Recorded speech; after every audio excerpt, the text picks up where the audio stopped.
Give yous all company assets now, HR snapped after firing me. I smiled and handed them the property deed. An hour later, the CO called in panic. Why is there an eviction notice at my door with a repossession order? We'll need your badge, your keys, and any company-owned assets in your possession. Immediately. Vanessa Sinclair, the VP of HR who'd been here all of 8 months, said it like she was ordering lunch. Efficient. Like firing me after 19 years was just another item on her to-do list. Before we continue, I want to thank you for being here. If you believe hard work and loyalty deserve more than a misspelled severance letter, please consider subscribing.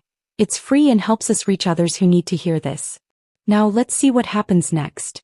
I reached into my bag and pulled out my access badge. Set it on the conference table. Then my keyring, 17 keys, each one labeled in my handwriting. Server room. Roof access. Electrical panel. I laid them out slowly one by one. Vanessa's glossy smile widened.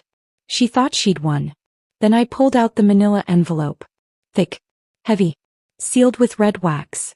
I slid it across the table. You want all company assets? I said. Here's the deed to the building. The color drained from her face. What are you talking about? She whispered. I leaned back in my chair. You're sitting in it right now. And your lease expired 2 weeks ago. The lawyer next to her grabbed the envelope, ripped it open, and his hands started shaking. My name is Elena Frost. And I'm about to teach this company what happens when you forget who actually owns the ground you're standing on. But let me back up. Because this story doesn't start in conference room C with Vanessa's fake sympathy and a misspelled severance letter. It starts at 6:30 this morning, 3.5 hours before they decided to throw me away like yesterday's coffee grounds. I arrived at Titan Dynamics the same way I had for 19 years. Early, alone, and carrying a toolbox that was older than most of the employees here. My thermos of black coffee sat in the cup holder of my truck, still steaming. The parking lot was empty except for the CEO's Tesla, which was always here. Greg Callahan liked people to think he worked harder than everyone else. Maybe he did. Or maybe he just slept in his office to avoid going home to his third wife. I unlocked the side entrance with the brass key I'd had since 2004. The building was quiet. Peaceful even. I liked it this way. Before the noise. Before the egos. Before people started filling the space with their complaints and their lattes and their endless meetings about meetings. I went straight to the basement. There was a leak near the old boiler. I'd noticed it on Friday, a slow drip that pooled near the southeast corner. Small now, but it wouldn't stay that way. Leaks never did. Ignore them long enough and they'd take down a whole ceiling. I'd seen it happen in other buildings. It wouldn't happen here. Not on my watch. I set my toolbox down, crouched beside the pipe, and got to work. The wrench was cold in my hand. The basement smelled like damp concrete and rust. My knees ached, they always did these days, but I didn't mind. This was honest work. Work that mattered. Work that kept this place standing. At 6:47 a.m. I heard footsteps above me. Someone had arrived early. Probably one of the sales guys trying to impress Greg. I tightened the valve, wiped my hands on my jeans, and stood up. My phone buzzed in my back pocket. A calendar invite. Quick sync, conference room C, 10 a.m. Sent by Vanessa Sinclair. No subject line. No explanation. Just those 5 words. My stomach tightened. I stared at the screen for a long moment, reading it over and over like the words might change if I looked hard enough. Quick sync. I'd been in this business long enough to know what that meant. Quick sync was corporate speak for your time here is over. I'd seen it before. Hell, I'd been there for it. I'd held Harold's hand in the parking lot 2 years ago when they let him go. Harold, the senior accountant who'd been here since the beginning. He'd cried. Told me he didn't know how he'd tell his wife. Told me he thought he was safe. No one is ever safe. But I told myself I was different. I wasn't just another employee. I wasn't just a line item on a budget. I was Elena Frost, Director of Corporate Infrastructure and Asset Management. I was the woman who kept the lights on, the servers running, the toilets flushing. I was the one who showed up at 6:30 a.m. every single day with a toolbox and a plan. I was the one who saved this company. In 2004, Titan Dynamics was 6 people crammed into a converted warehouse with exposed brick, leaking pipes, and a ceiling that dripped every time it rained. Greg Callahan was a kid with a dream and no money. No credit. No collateral. No landlord would touch him. He came to me, his only employee with a steady paycheck and a credit score above 600, and begged me to help. So I didn't co-sign a lease. I bought the building. Outright. With the life insurance payout from my late husband, David. $50,000. Everything we'd saved. Everything he'd left me. I used it to secure the property, then leased it back to Titan at cost. No profit. No markup. Just enough to cover property taxes and maintenance. Greg said it was temporary. Just until we get on our feet, he'd said. That was 19 years ago. And in all that time, no one ever asked me to transfer the deed. No one ever checked who actually owned the building. They just assumed. Assumed it was the company's. Assumed it was Greg's. Assumed I was just the woman who fixed the boiler and replaced the light bulbs. They forgot. But I didn't. I slipped my phone back into my pocket, grabbed my toolbox and headed upstairs. The second floor was starting to wake up. I heard the hum of computers booting up, the hiss of the espresso machine in the break room, the low murmur of voices. I stopped by the break room to grab a paper towel. Someone had spilled coffee on the counter again, and that's when I heard them. 2 junior developers. Mid-20s probably. Fresh out of college with their hoodies and their energy drinks and their complete lack of respect for anything that came before them. Did you hear they're restructuring? One of them said. Yeah, the other replied, laughing. Getting rid of dead weight. I froze. Dead weight. That's what they thought of people like me. People who'd been here long enough to remember when this place was nothing. When we ate ramen for dinner and worked 80-hour weeks because we believed in something bigger than ourselves. I didn't say anything. I just wiped up the coffee, tossed the paper towel in the trash and walked out. My office was at the end of the hall. Small. Cramped. Tucked between the supply closet and the server room. A desk, a filing cabinet, a chair that squeaked when I leaned back. But it was mine. On the desk was a framed photo. David and me standing in front of the warehouse in 2004. His arm was around my shoulders.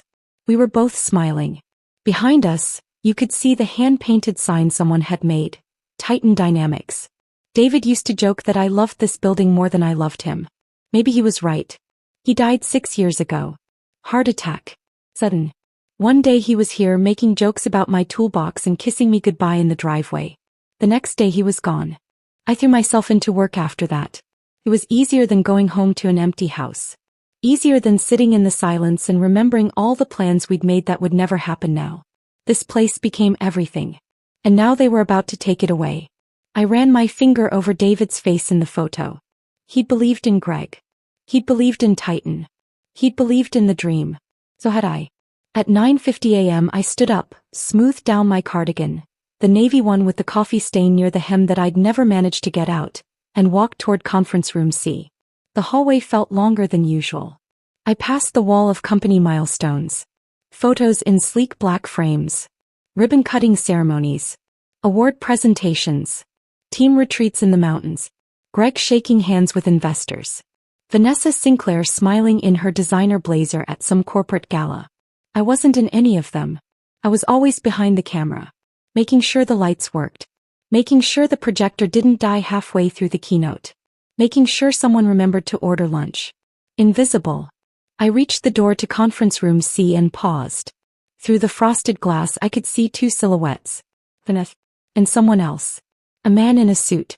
My chest tightened. I took a breath. Smoothed my cardigan one more time. And pushed the door open. The room smelled like stale air and bad decisions. Fluorescent lights buzzed overhead. Vanessa sat on one side of the long table, perfectly composed, her nails glossy and folded in front of her. Next to her was the man in the suit, mid-40s, slicked back hair, expensive watch, dead eyes. A lawyer. Elena, Vanessa said, her voice warm and fake. Thanks for coming in. Please have a seat. I didn't move. She gestured to the chair. Really? Sit. I stayed standing. Her smile twitched. Elena, we wanted to have a conversation with you about some strategic adjustments we're making. Strategic adjustments. Corporate speak for you're done here. You're firing me, I said. She hesitated. Just for a second. Then she pushed a folder across the table. We prefer to call it a mutual separation. We're offering 3-month severance, benefits through October, and a non-disclosure agreement. We think it's fair. I pulled the folder toward me and opened it. The first page was a severance agreement. Standard. Pulled. The second page was a letter. Dear Miss Frost. I stopped reading. Frost. 19 years. And they couldn't even spell my name right. I closed the folder. That's when the lawyer spoke. We'll need your badge, your keys, and any company-owned assets in your possession. Immediately. And that's when I knew. They had no idea what they'd just done. I reached into my bag. Fully. Deliberately. And I handed them everything they asked for. Including the one thing they never knew I had. The lawyer stared at the deed like it might bite him. His hands trembled slightly as he flipped through the pages. County seal. Notary stamp. My signature at the bottom, dated and recorded. All of it official. All of it legal. All of it mine. Vanessa leaned over his shoulder, her glossy nails tapping against the table. This can't be right, she muttered. There has to be some mistake. There's no mistake, I said. The lawyer looked up at me, his face pale. You're saying you own this property? I'm saying exactly that. He cleared his throat, straightened his tie, tried to regain composure. Miss Frost, even if this document is legitimate, you can't simply evict a sitting tenant without proper notice and legal process. I leaned forward. Oh, I gave notice, I said. 3 times actually. June 10th. June 25th. July 10th. All sent via email to Greg Callahan, to your finance department, and to facilities. Subject line. Lease renewal required. Action needed by July 15th. I have read receipts for all 3. Vanessa's face went from pale to flushed. That's impossible. We would have. Would have what? I interrupted. Would have responded. Would have taken it seriously. You didn't. You ignored them. And now your lease is expired. As of August 15th, you've been operating without a valid agreement. The lawyer flipped through the deed again, scanning the fine print.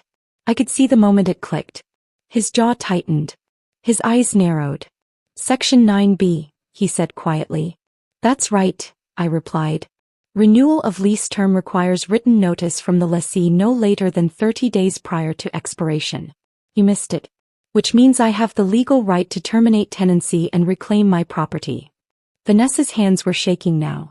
She pulled out her phone, scrolling frantically. I never saw any emails about a lease renewal. That's because you weren't on the original distribution list, I said. You've only been here 8 months. Greg was. Finance was. Facilities was. They all saw it. They just didn't care. She looked at the lawyer. He looked at the deed. Neither of them looked at me. I stood up. There's one more thing, I said. They both looked up. Suite 328. The back office. You've been subletting it to a cryptocurrency consultant named Blake Hartman for the past 18 months. Did Greg mention that to you? The lawyer's face went white. Section 8C of the lease agreement explicitly states that any subletting requires written landlord approval, I continued. Greg never asked. I never approved. That's a material breach of contract. Which means even if you had renewed on time, I'd still have grounds to terminate. Vanessa opened her mouth. Closed it. Opened it again. This is insane. No, I said. This is business. You wanted to make strategic adjustments. Congratulations. You just made the biggest one of your career. I turned and walked toward the door. Wait, Vanessa said, her voice sharp. You can't just leave. We need to. You don't need anything from me anymore, I said without turning around. You made that very clear. I returned all company assets just like you asked. Including the one you forgot you didn't own. I pushed the door open and stepped into the hallway. Behind me I heard Vanessa's voice rising in pitch. This isn't over, Elena. We have lawyers. We have resources. We'll fight this. I stopped. Turned around. Looked her dead in the eye. Go ahead, I said. But while you're fighting you might want to start packing. You've got 30 days. I walked away. The hallway was too bright. Too loud. My heart was pounding so hard I could feel it in my throat. My hands were shaking. I shoved them into my pockets and kept walking. Past the break room. Past the wall of company milestones. Past the row of glass-walled offices where people were typing away, oblivious to the fact that their entire world was about to collapse. I made it to the elevator before my knees started to buckle. I pressed the button. Waited. The elevator dinged. The doors slid open. I stepped inside and hit the button for the parking garage. As the doors closed, I caught a glimpse of myself in the mirrored wall. Navy cardigan. Coffee stain. Gray hair pulled back in a ponytail. The same woman who'd walked in here at 6:30 this morning. But I didn't feel the same. I felt lighter. And terrified. The elevator descended slowly. Each floor felt like an eternity. I counted them in my head. 4, 3, 2, 1. Basement. The doors opened. I stepped out into the cold, fluorescent-lit parking garage. My truck was parked in the far corner where it always was. I walked toward it, my footsteps echoing off the concrete. I unlocked the door. Slid into the driver's seat. Closed the door. And then I just sat there. Hands on the steering wheel. Engine off. Staring at the concrete pillar in front of me. What did I just do? The question hit me like a wave. I just evicted an entire company. 230 employees. People with families. People with mortgages. People who had nothing to do with the decision to fire me. My chest tightened. I pulled out my phone. My hands were still shaking. I had 3 missed calls. 2 from unknown numbers. 1 from Greg Callahan. I didn't listen to the voicemails. Instead, I opened my email and scrolled to the folder labeled Lease, Titan Dynamics. There they were. All 3 notices I'd sent. June 10th, June 25th, July 10th. All marked as read. All ignored. I took a screenshot of each one and saved them to a separate folder labeled Evidence. Then I called Marcus Delgado. He picked up on the second ring. Elena. You okay? I let out a breath I didn't know I'd been holding. I just handed them the deed. Silence. Then a low whistle. You actually did it. I did it. How'd they react? Vanessa looked like she was going to pass out. The lawyer looked like he wanted to crawl under the table. Greg hasn't called me yet, but I'm sure he will. Marcus laughed. Oh, he will. Trust me. This is going to hit him like a freight train. Did you mention the subletting violation? I did. Good. That seals it. Even if they try to fight the eviction, we've got them on breach of contract. They're done, Elena. You won. I stared at the concrete pillar. Well, didn't feel like winning. It felt like free falling. Marcus, what if I just made the biggest mistake of my life? He was quiet for a moment. Then he said, You didn't. How do you know? Because you're not the one who made the mistake. They did. 19 years ago when they forgot to ask who owned the building. 2 months ago when they ignored your lease renewal notices. This morning when they fired you and demanded you hand over company assets. They made the mistake, Elena. You're just making them pay for it. I closed my eyes. I filed the eviction notice this morning, Marcus continued. It'll be delivered within the hour. They'll get the email and the physical copy. After that, they've got 30 days to vacate. If they try to fight it, we go to court. But trust me, no judge is going to side with them. Not with the paper trail we've got. Okay, I said quietly. You did the right thing. Yeah. I mean it, Elena. You did. I thanked him and hung up. Then I sat there in the silence, listening to my heartbeat slow down. My phone buzzed. A text from an unknown number. You just made a huge mistake. I stared at it. Then I blocked the number. Another buzz. Different number. Greg wants to talk. Tomorrow. His office. I didn't reply. I started the engine, put the truck in reverse and pulled out of the parking spot. As I drove up the ramp toward the exit, I glanced in the rearview mirror. The building stood behind me, tall and solid. The building I'd saved. The building I'd loved. The building that had been my second home for 19 years. It wasn't mine anymore. Not emotionally. But legally, it always had been. I turned onto the street and drove away. And for the first time in years, I didn't look back. I pulled into my driveway just after noon. The house looked exactly the same as it had when I left this morning. Small, quiet, ordinary. A ranch-style home in Littleton with beige siding and a front porch that needed repainting. David and I bought it in 1998. 26 years ago. Back when we thought we had all the time in the world. I turned off the engine and sat there for a moment, staring at the front door. My hands were still shaking. I gripped the steering wheel tighter, trying to steady them. Trying to steady myself. What did I just do? The question had been circling in my head since I left the parking garage. It followed me through every red light, every turn, every mile between downtown Denver and home. I just evicted an entire company. 230 employees. People with families. Mortgages. Kids in college. People who had nothing to do with the decision to fire me. My chest tightened. I grabbed my bag, got out of the truck and walked to the front door. My keys jingled in my hand. I unlocked the door and stepped inside. The house was too quiet. It always was. I set my bag down on the kitchen table and looked around. Same furniture. Same curtains. Same framed photos on the mantel. David and me on our wedding day. David and me at the Grand Canyon. David and me standing in front of the warehouse in 2004, arms around each other, smiling like we'd just won the lottery. I walked over to the mantel and picked up the photo. He looked so young. We both did. I ran my thumb over his face the way I always did when I needed to feel close to him.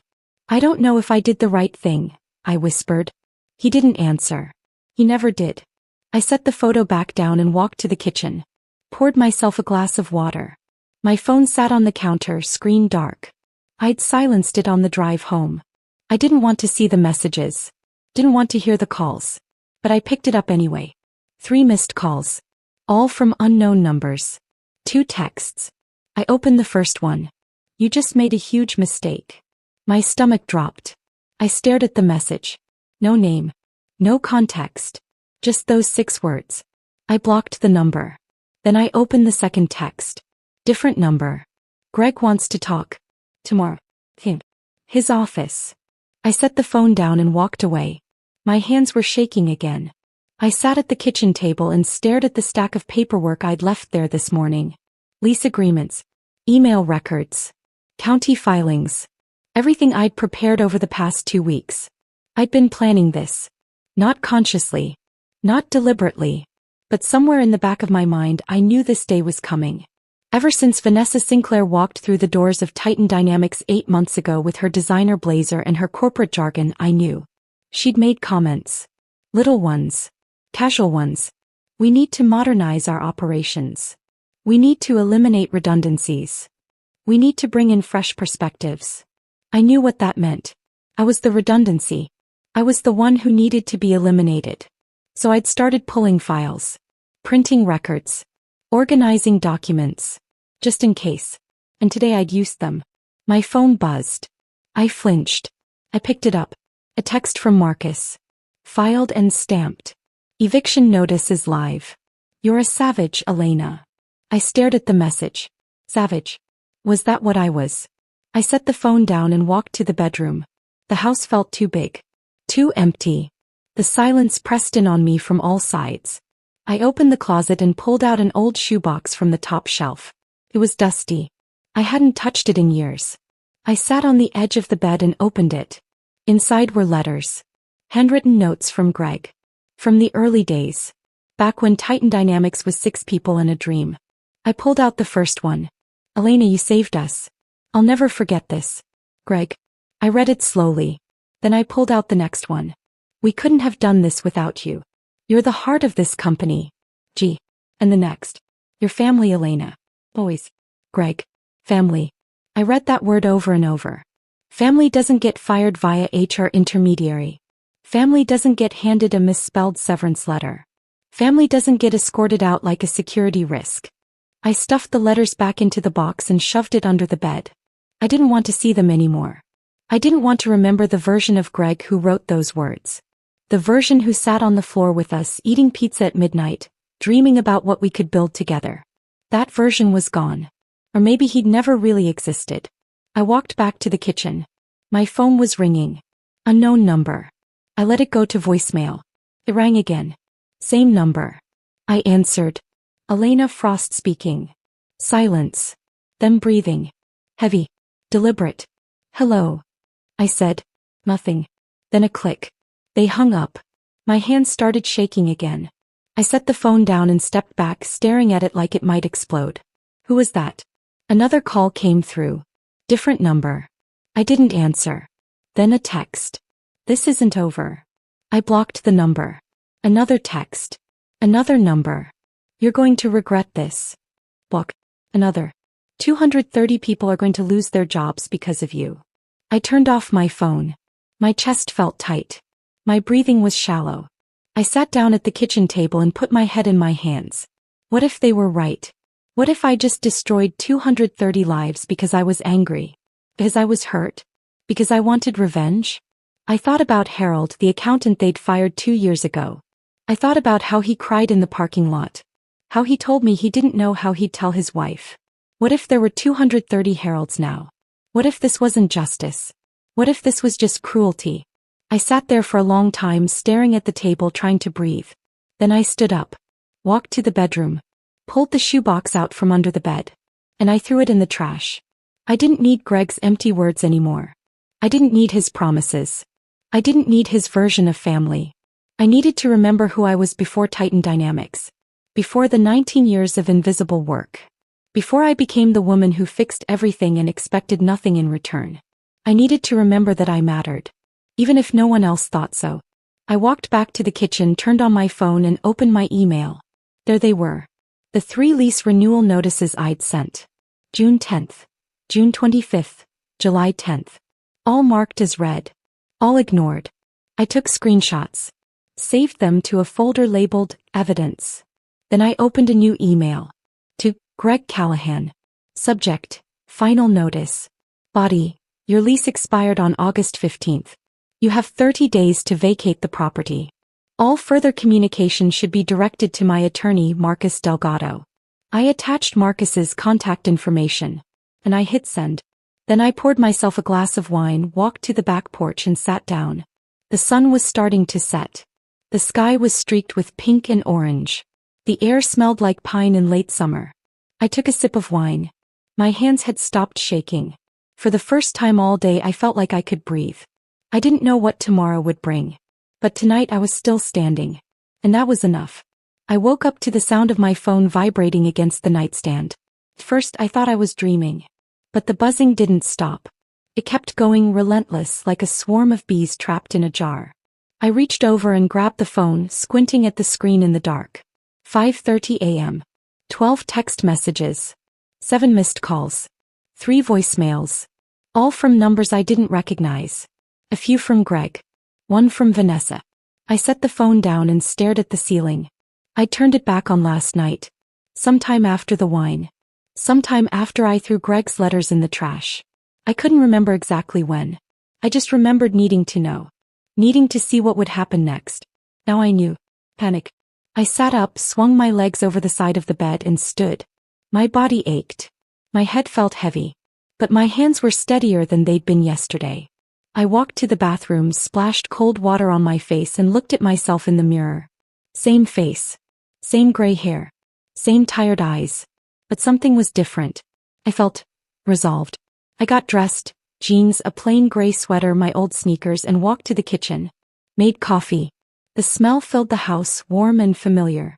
I sat at the table and picked up my phone. I didn't listen to the voicemails. Didn't read the texts. I just scrolled through the list of missed calls, watching the timestamps roll by. 8:47 p.m., 9:15 p.m., 10:03 p.m., 11:34 p.m., 2:18 a.m. They'd been calling all night. Good. I took a sip of coffee and called Marcus. He picked up on the first ring. Elena. You okay? They're panicking, I said. He laughed. A deep rumbling sound. Yeah, I'd say so. Greg's lawyer called me last night. Around 10:30. Threatened to sue. Claimed you were acting in bad faith. Claimed the eviction was retaliatory. And I told him to read the lease agreement and call me back when he found a legal leg to stand on. Did he call back? Nope. I smiled. Elena, they don't have a case, Marcus continued. The lease expired. They missed the renewal deadline. You gave notice. Everything's documented. They're scrambling because they know they screwed up. I stared into my coffee. What if they find something? Some loophole. They won't. Trust me. I've been doing this for 30 years. This is as airtight as it gets. I let out a breath I didn't know I'd been holding. Meet me at the diner, Marcus said. I've got the delivery confirmation. You'll want to see it. The diner was a small place on the edge of downtown. Worn booths, checkered floors, and a waitress named Betty who'd been working there since the 80s. Marcus and I had been meeting here for years. It was neutral ground. Quiet. Safe.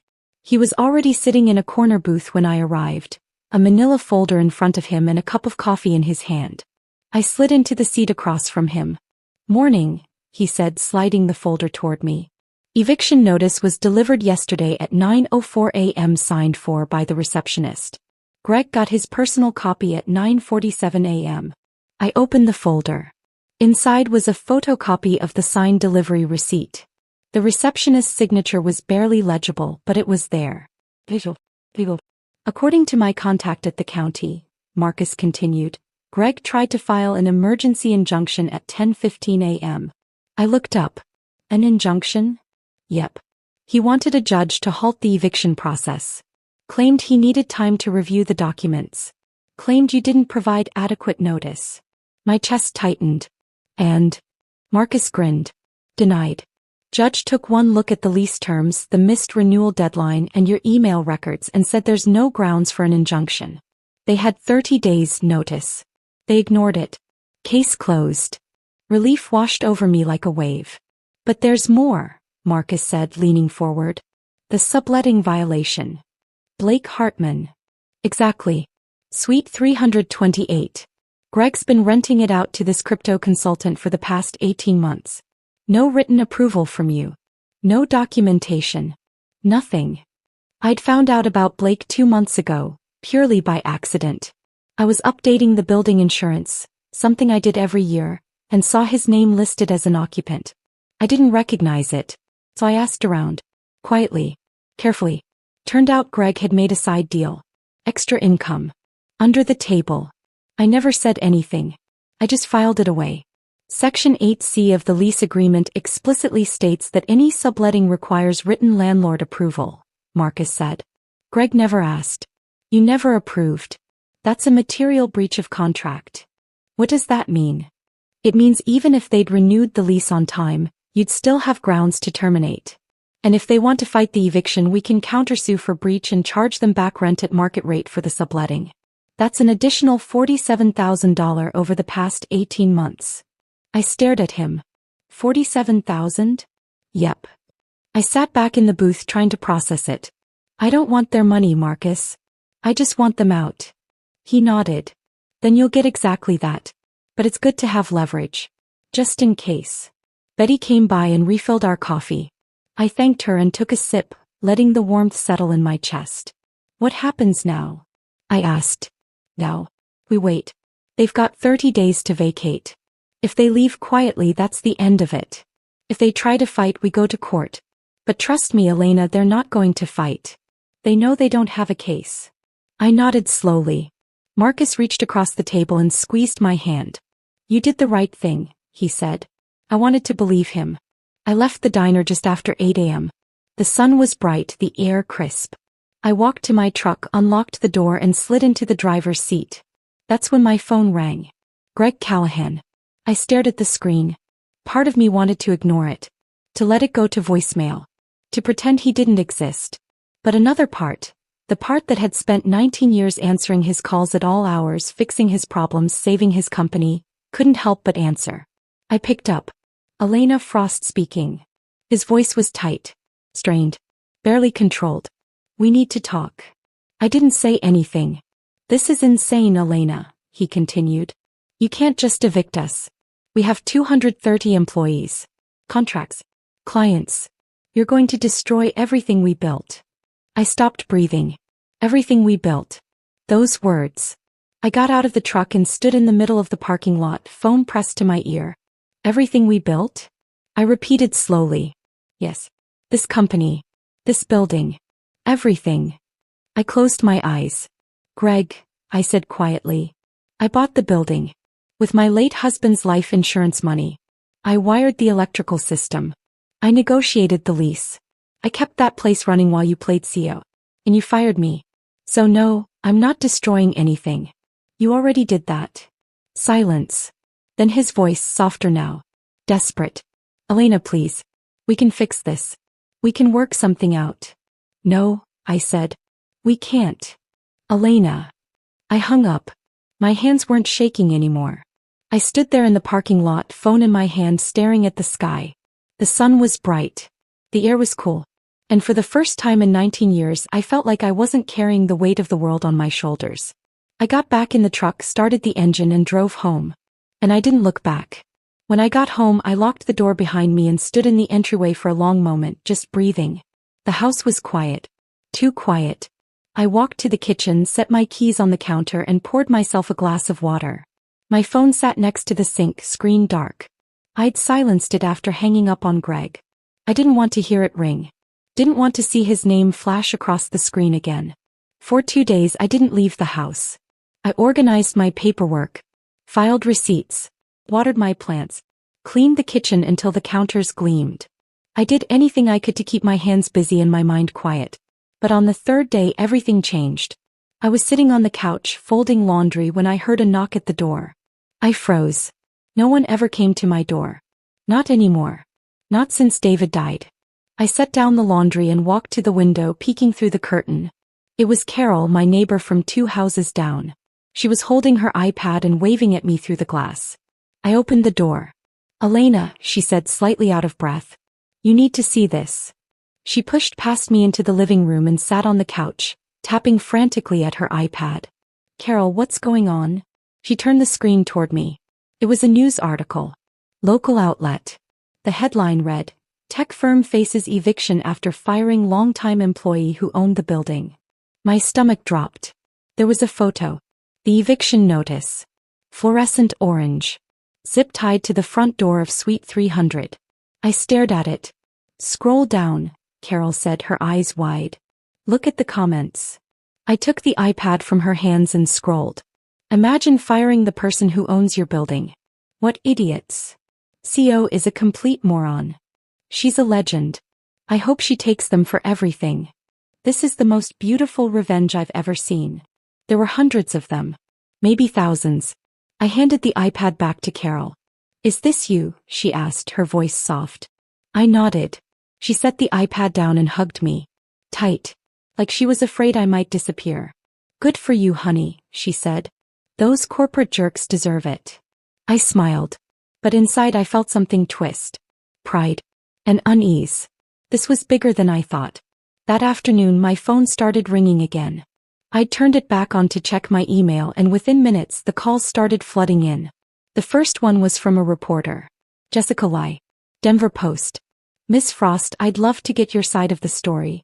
This is a huge public interest piece. People are calling you a hero." I gripped the phone tighter. "I'm not interested in publicity," I said. "This is a private legal matter." "I understand," she said, her voice warm and persuasive. "But the public is very interested. Social media is exploding. Don't you want to set the record straight? Tell people what really happened." A hero. I'd never been called that before. But I didn't want to be a hero. I just wanted to be left alone. "No comment," I said and hung up. But the calls kept coming. Local news stations. A podcast called Justice Served. Even a TikTok creator who wanted to do a reaction video. I turned off my phone. I sat on the couch, staring at the wall, trying to process what was happening. This wasn't just about me and Titan anymore. It was public. I walked to the mantel and picked up the photo of David. The one from 2004. The two of us standing in front of the warehouse, arms around each other, smiling like we'd just conquered the world. "Did I do the right thing?" I whispered. He didn't answer. He never did. I set the photo down and walked to the kitchen. Poured myself a glass of wine. It was only 3 p.m., but I didn't care. I sat at the table and stared out the window.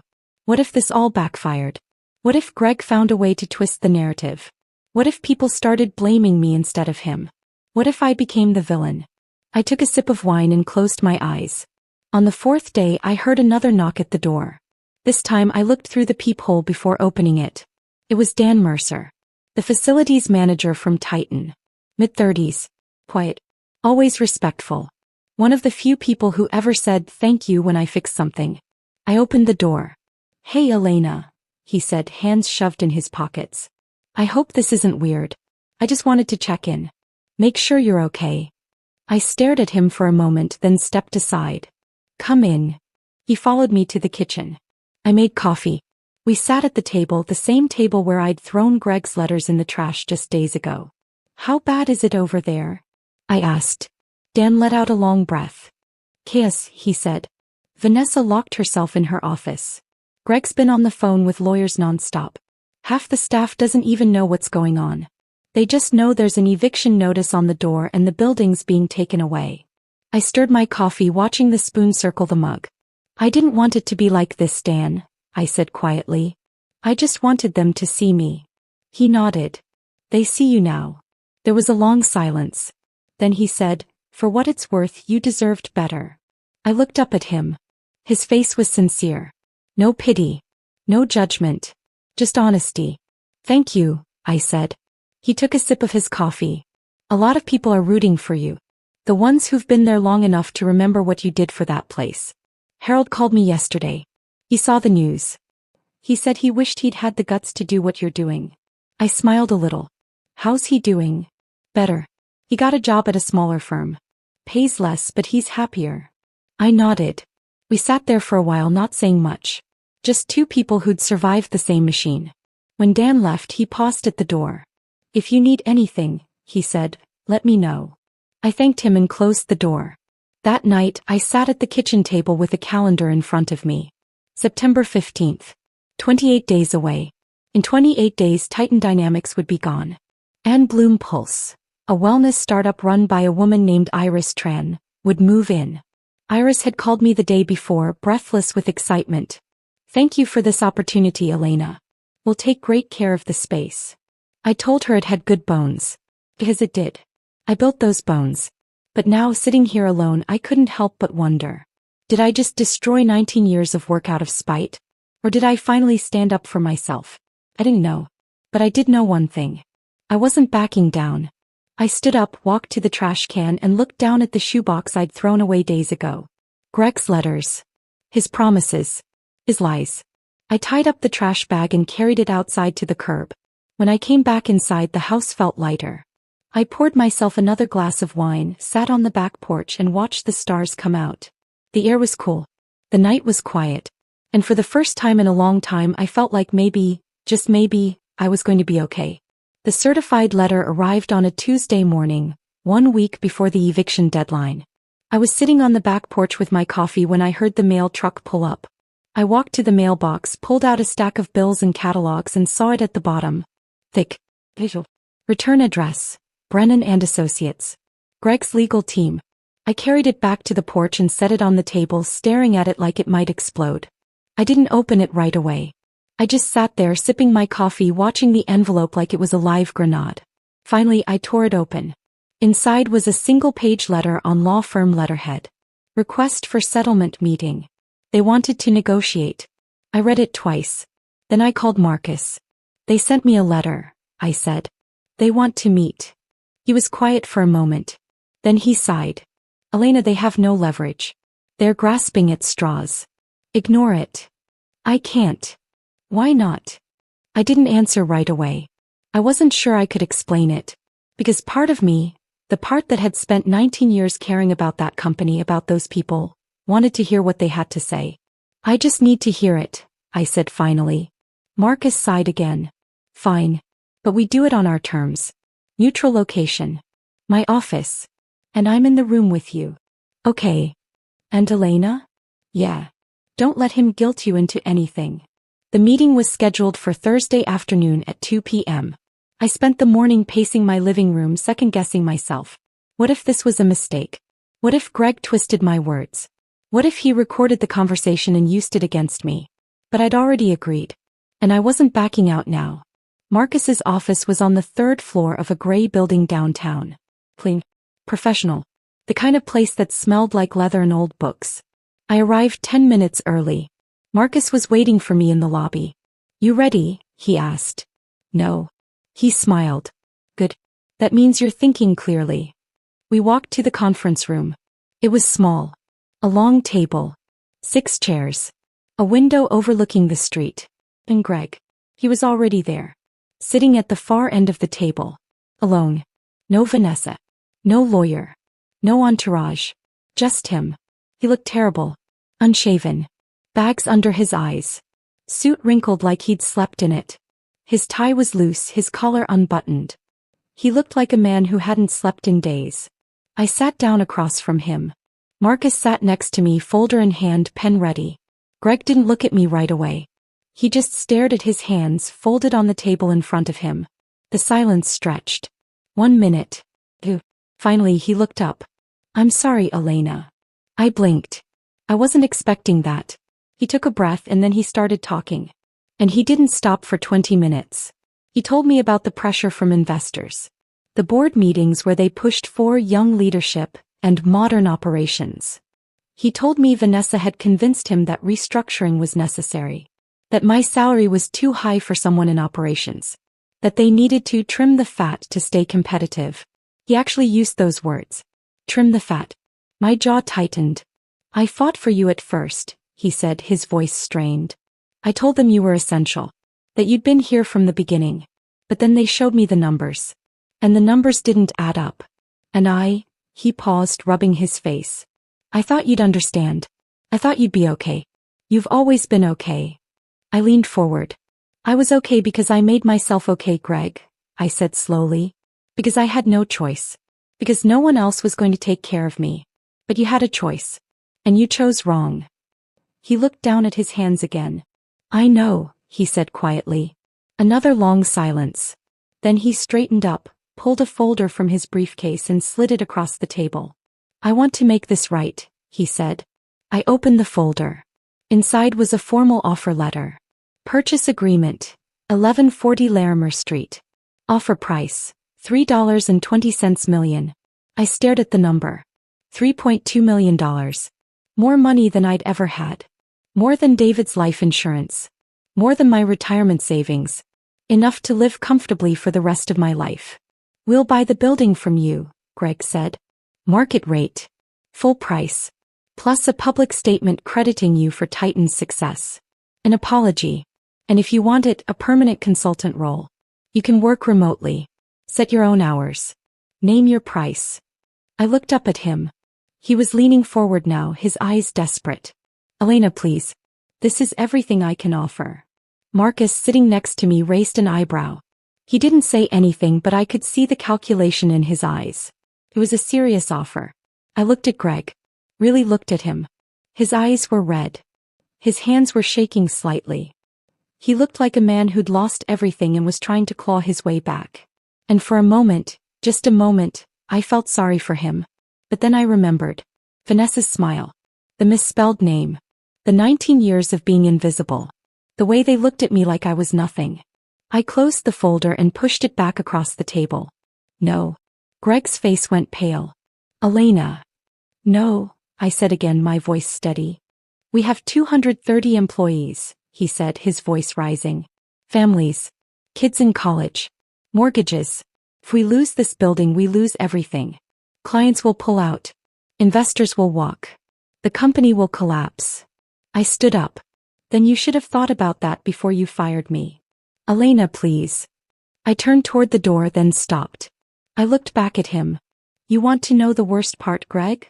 I said quietly. I would have helped you. If you just asked. If you treated me like a person instead of a line item on a budget. But you didn't. So now you get to learn what it feels like to be expendable. I walked out. Marcus followed me into the hallway. You sure about this? He asked. I nodded. I've never been more sure of anything in my life. We stood in the hallway for a moment, the door to the conference room closed behind us. I could hear Greg inside talking on his phone. His voice was muffled, but I could hear the desperation. Marcus looked at me. That was a lot of money, Elena. I know. You could have lived comfortably for the rest of your life. I know. He studied my face. Then he nodded. Good, he said. Because you're worth more than $3 million. You always were. I let out a breath I didn't know I'd been holding. We walked to the elevator. Rode down in silence. When we stepped out onto the street, the sun was bright. The air was cool. What now? Marcus asked. I looked up at the sky. Now. I said. We finish this. He smiled. Damn right we do. I got in my truck, started the engine and drove home. And for the first time since this all started, I didn't feel guilty. I felt free. September 15th arrived like any other day. The sky was overcast. The air smelled like rain. I woke up at 6 a.m., made coffee and stood at the kitchen window staring out at nothing. Today was the day. I got dressed, jeans, a plain sweater, my old sneakers, and grabbed my keys. I didn't have to go downtown. I didn't have to watch. But I needed to see it. Needed to witness the ending I'd set in motion. I drove through quiet streets, past closed storefronts and empty bus stops. The city was still waking up. By the time I reached downtown, the sun was starting to break through the clouds, casting long shadows across the pavement. I parked across the street from 1140 Larimer Street. And I waited. At 7:30 a.m., the first moving truck pulled up. Then another. Then a third. I watched from my truck as the back doors rolled open and employees started streaming out of the building, carrying boxes, desks, monitors, chairs. Some of them looked angry, shouting at each other, pointing fingers. Some looked confused, like they still didn't understand what was happening. A few looked almost relieved, like they'd been waiting for an excuse to leave. I recognized some of the faces.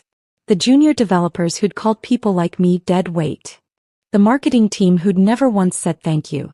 The sales guys who parked in the loading zone and left their trash in the break room. And then I saw Vanessa.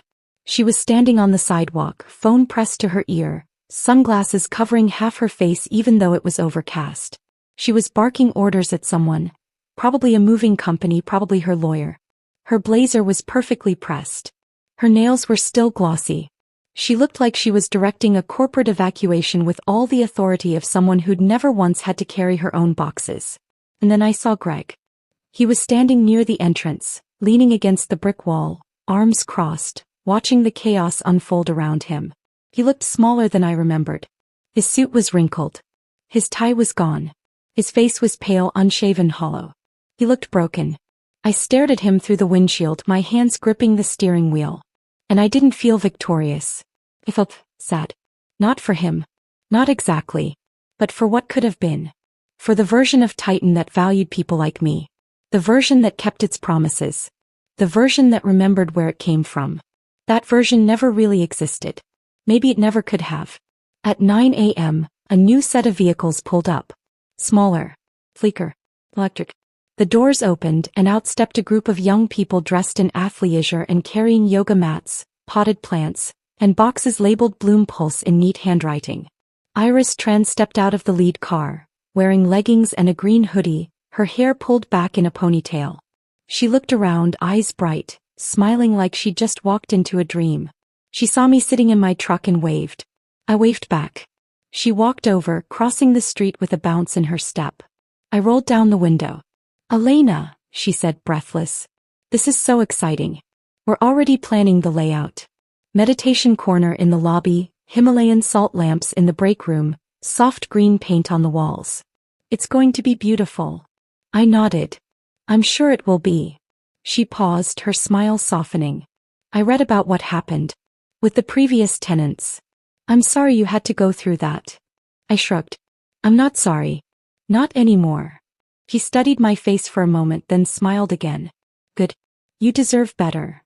I watched her walk back across the street, rejoining her team as they started unloading boxes and laughing, talking about paint colors and furniture placement. And for the first time in weeks I felt something close to peace. At 11 a.m. my phone buzzed. A text from Dan. "It's done. Building's clear. Greg left 20 minutes ago. Didn't say a word to anyone." I stared at the message. It's over. Titan Dynamics was gone. I should have felt relieved. Victorious. Free. Instead, I just felt hollow. I started the engine and drove away. I didn't go home right away. Instead, I drove to a small park on the edge of downtown. It was quiet. Empty. Just a few benches overlooking the city skyline. I sat down and stared at the buildings in the distance, the glass towers reflecting the gray sky. My phone rang. I looked at the screen. Diane. My sister. I almost didn't answer. But then I did. "Elena," she said. "I just saw the news. Are you okay?" I let out a long breath. "I don't know. Tell me what happened." So I did. I told her about the firing. The eviction. The settlement offer Greg had made. The $3 million I turned down. She was quiet for a long time. Then she said, "I'm proud of you." I blinked. Felt tears sting the corners of my eyes. Yeah. You stood up for yourself. That takes guts. I wiped at my eyes. It doesn't feel like guts. It feels like I just burned down everything I built. No, she said firmly. You didn't build that company, Elena. You built the foundation. There's a difference. And they forgot that. So you reminded them. We talked for an hour. About David. About the early days of Titan.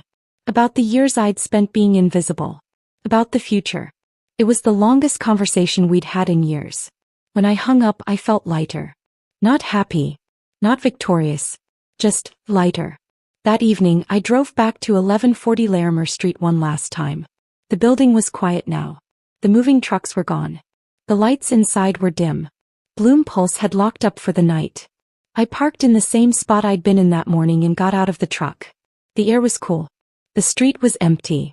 I walked across the pavement, past the entrance, past the loading dock, and stopped at the parking spot near the back. The spot where Greg used to park his Tesla. Reserved. Untouchable. Now it was just an empty space. I stood there for a moment, staring at the faded lines on the asphalt. Then I reached into my pocket and pulled out the original building key. Brass. Worn. Heavy with memory. The one I'd had since 2004. The one David and I used to unlock the door for the first time, back when this place was nothing but exposed brick, cracked floors, and a leaking ceiling. I didn't need it anymore. Iris had changed the locks. But I couldn't let it go. I ran my thumb over the worn edges, remembering the day David and I walked through these doors for the first time. The way he'd looked at me and said, "This is it, Elena. This is where it all starts." He'd believed in this place. So had I. I slipped the key back into my pocket. I wasn't letting go of the past. I was just choosing not to be defined by it anymore. I walked back to my truck, got in, and started the engine. As I drove away, I looked in the rearview mirror one last time. The building stood tall and solid, just like it always had. But it wasn't mine anymore. Not emotionally. Never really was. I turned the corner and drove home. And I didn't look back. 3 months passed like water through a sieve. Slow at first, then all at once. I fell into a routine. Morning coffee on the back porch. Afternoon walks through the neighborhood. Evenings spent reading or watching old movies. The kind of quiet life I hadn't allowed myself in decades. I stopped checking the news. Stopped looking at my phone every 5 minutes. Stopped waiting for the other shoe to drop. And then, on a Tuesday afternoon in early December, I got an email from Marcus. Subject line, "Thought you'd want to see this." I opened it. Attached was a link to a news article. Titan Dynamics files for bankruptcy following eviction and loss of major clients. I clicked the link and read slowly. The company couldn't recover. After losing the building, 2 major clients pulled their contracts. Investors walked. Employees scattered to competitors. Greg Callahan stepped down as CEO. Vanessa Sinclair left to take a job at some tech firm in California. The company that once seemed unstoppable was gone. I closed the laptop and sat back on the couch. I didn't feel happy. I didn't feel sad. I just felt resolved. They made their choices. I made mine. And now we were all living with the consequences. My phone rang. Iris Tran. "Elena," she said, her voice bright and energetic. "I wanted to thank you again. Business is booming. We just signed 3 new corporate wellness contracts, and we're expanding into Suite 328 next month." I smiled. "That's great, Iris. I'm happy for you. We couldn't have done it without you.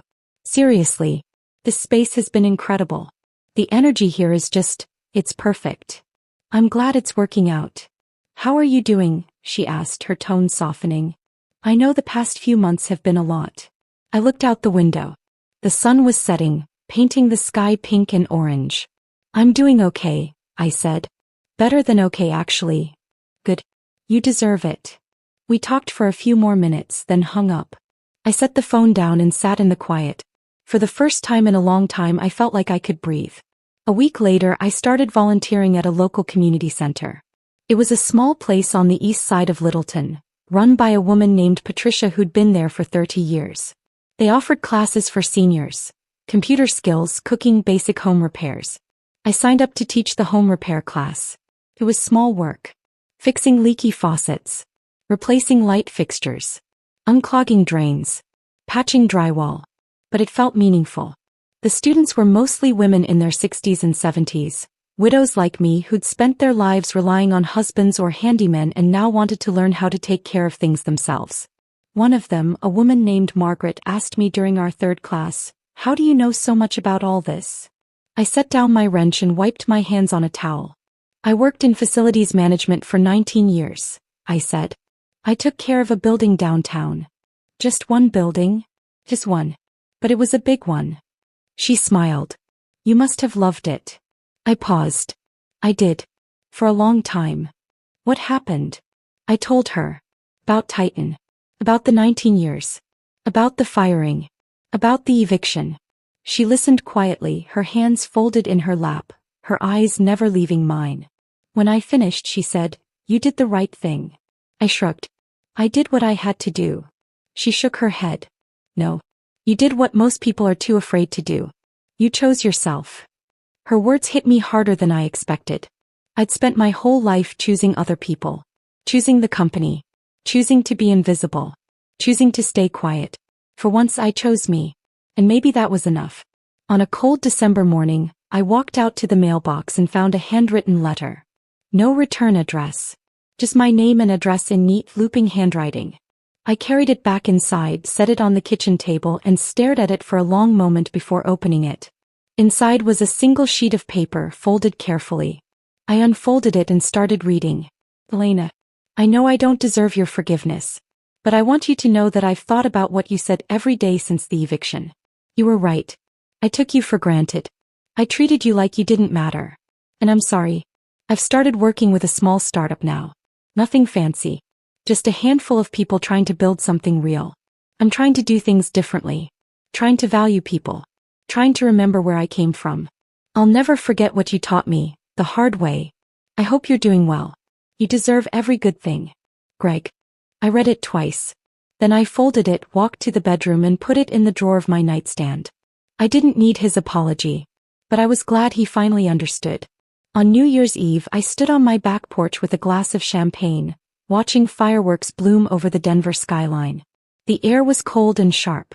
The sky was clear. The fireworks exploded in bursts of red, blue, gold, lighting up the night like falling stars. My phone buzzed in my pocket. I pulled it out.